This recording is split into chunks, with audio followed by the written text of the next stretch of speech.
Welcome back. If you're a regular viewer of RFL, you will have heard by now that Verizon has ended its contract with RNN, which has produced Fios One News for the better part of a decade.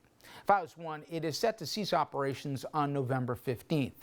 This program will continue to run on RNN and its affiliates in Boston, Philly, and DC, but around 150 people, both behind and in front of the camera, they will be displaced. Many people, they have reached out to us to express their concerns about the loss of Fios One News.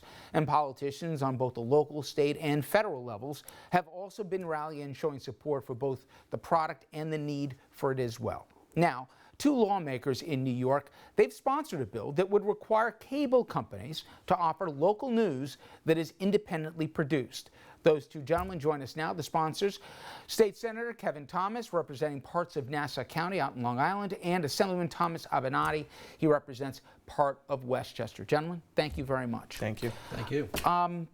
Why the bill? Well, local news is essential to keep our community safe, so that people know what's going on around them and they can monitor what's happening in local government. Without local news, people are powerless to have any impact on what's going on in their community. There's an old line that says, knowledge is power. Well, they have to have the knowledge to have the power.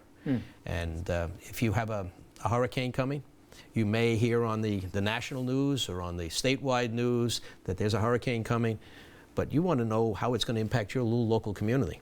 What roads are going to be closed? Are the schools going to be closed? Is there going to be flooding? What's going to be the impact? Or maybe a tornado pops up and you want to know, you want to turn, you want to see right away, you want to turn to that TV station and say, okay, I want to see what's happening in my local neighborhood. And that's really, really important.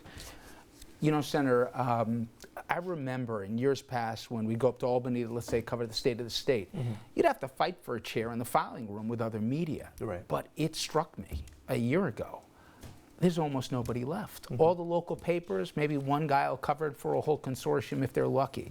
TV, a fraction of what it was. It's not just the news in terms of TV, it's print, it's radio. It is a dwindling universe, and I'm sure you see it both in your district, but you also see it in the state capitol. Yes, we do have news deserts out there, especially out in the suburbs. New York City is saturated with news. So if you walk out in New York City, I mean, you get wall-to-wall coverage of every little bit of news on every corner, but Long Island is different. All right, the suburbs are different. Upstate New York, it's different. If you want to find out what's going on, you might have to sit there and Google or find a community bulletin for something.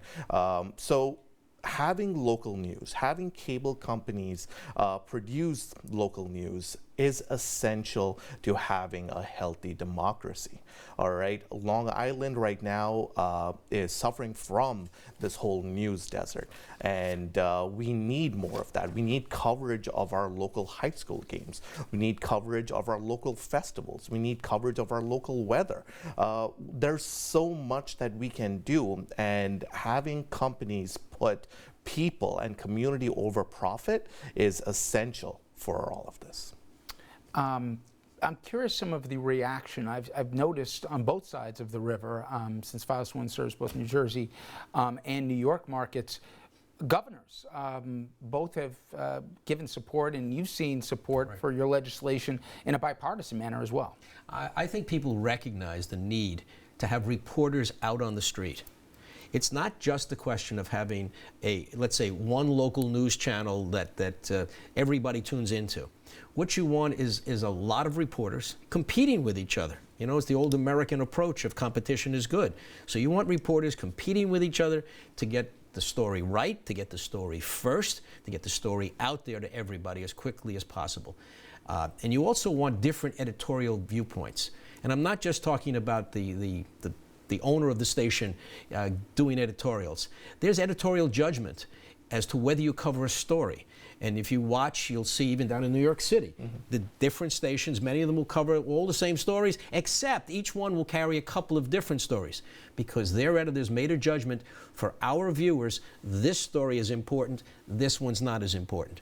And so we need that in the suburbs. If you take a look, we have the largest metropolitan area. I'm not sure how we compare to California, Los Angeles, and whatever, but we have a huge metropolitan area. Subtract New York City out of that metropolitan area. We still have the largest metropolitan area in the country. And I remind folks, you take the county of Westchester, it's bigger than states. Right. And you look at Long Island, and even, that's a factor of that as well. And when you have, as you said, these deserts, there's a real consequence to it, because if you guys have noted, I don't know if the public understands, there used to be news bureaus for all the major city stations. And they may have a presence, but it's a fraction of what it once was. Right. And now if you're left with one single local news operation, there's consequences that are attached to that. And I know for you guys, even trying to convey messaging in terms of not just what you're working on, but what's important. We deal with the opioid epidemic. Right. And sure, it's a national thing, but on every local level, there's a face to it, but there's also attempts to address it. And in recently covering something, if you don't put a human face on it, there's a vacuum that exists. Well, and there's a million other stories like that. We want to get our message out, but we also want to hear back as to what's important in the community. What's really on their minds. Local news and news in general is being attacked nationally by this administration, and having companies come in and shut down a TV station, or basically just dwindle the number of local reporters that we have in a community, is heartbreaking, and it should not be happening. All right, we need news, we need fact finders, we need people telling the story so that our constituents understand what's going on. There's a lot of information and propaganda that comes out in social media, but channels like FiOS One, they're the ones that are gathering the facts. They're bringing out the information so that the public can understand what's fact and what's not. And let's talk about the legislation, because we said with huge populations, they're going to lose basically half of the local news reporting in just a matter of weeks. What would this legislation do?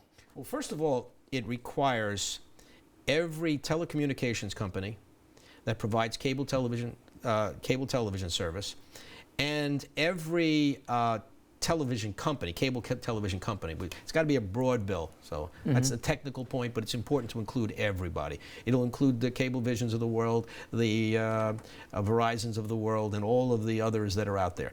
They're going to be required to provide a service to the community in the form of a local news channel. And we're going to leave it to the Public Service Commission to determine how much. Obviously, there's some very small companies upstate New York that can't afford to have an all-day channel. But maybe the Public Service Commission will say, well, 3 hours a day will be enough. But it's got to be locally produced. It's got to be independent. You can't just rebroadcast what someone else is already broadcasting.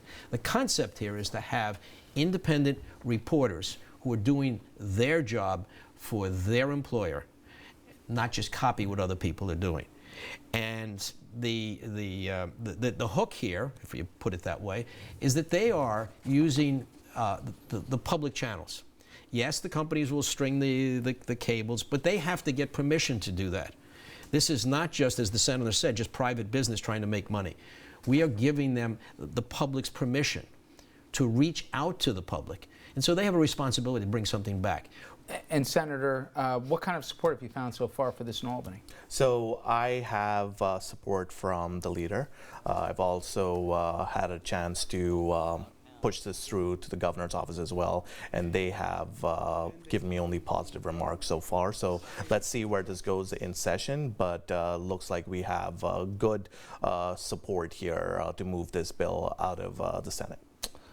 It's interesting, and I obviously and many others will be watching very carefully to see where this goes along. And as we understand, this may not start and stop in Albany. I know other states are also taking a look at this as well. But gentlemen, thank you. I believe this is a very important issue. It has been for a while now. It's come to a head, but I think a lot of people, I know a lot of viewers, are going to be heartened that there's at least a voice up in the Capitol for local news, for the local markets. I would just end with a comment. Our best citizens are our informed residents. Couldn't agree more. Gentlemen, thank you very much. Thank you. Up next, everyone, we will pivot to impeachment. The latest on the inquiry, including the court battle over key witnesses appearing before Congress. Stay with us.